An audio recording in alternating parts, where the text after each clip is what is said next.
Wicked. Wicked tones, you know. Video, like, there's lots of shit that goes around on Instagram. Obviously, little clips from like fitness pages and shit. Like I said, there's always exercises that certain people are going to show who are naturally well developed in an area, and then they add little tweaks to the movement because they're basically advanced at that level, or they have the development to be able to understand how to like manipulate the body part, right?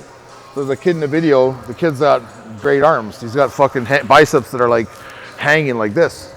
Whether that's genetic or whether he's like just really understood. I think it's probably how he's understood to curl, because his curl is perfect, right?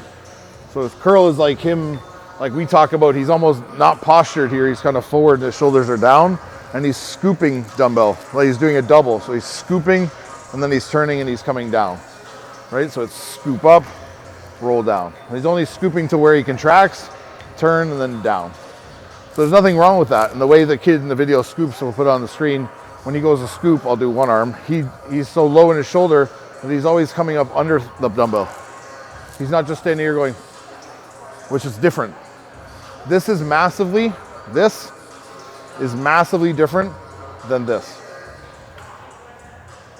Because on this one where we're scooping, I'm putting weight down into the hand, rolling up through my bicep. I'm not trying to just go. You're still working bicep if you do it that way. It's just not as effective and not as smooth, right? So I'm rolling up here and rolling up through. And then he relaxes and he pushes down. That little twist that people like him who are good at biceps and understand arm training, the little twist he's adding at the end, basically saying it's a finisher, could be just that. But like you as a beginner or an intermediate or someone who's trying to figure out how to do bicep, only pay attention to the curl. Because you're gonna confuse yourself. If you get a good contraction here and hold, and then we do this twist, my bicep's gone.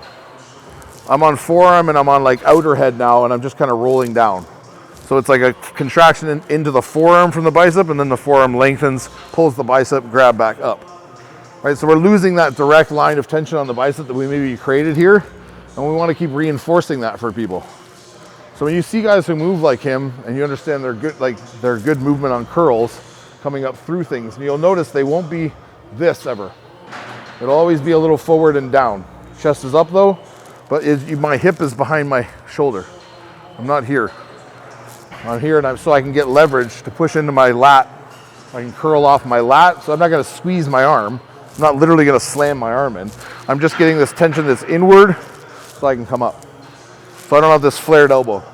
I can kind of roll, tuck this shoulder in, scoop up through, right? So pay attention to guys with good movement like that, but just understand that and they add in these little tweaks and stuff, don't think that tweak is what gave them that arm. That's just them understanding, like, I've done a lot of bicep. I haven't done much like forearm. I haven't got much brachial, so I'm gonna like really roll. Because maybe he envisions that as his weakness.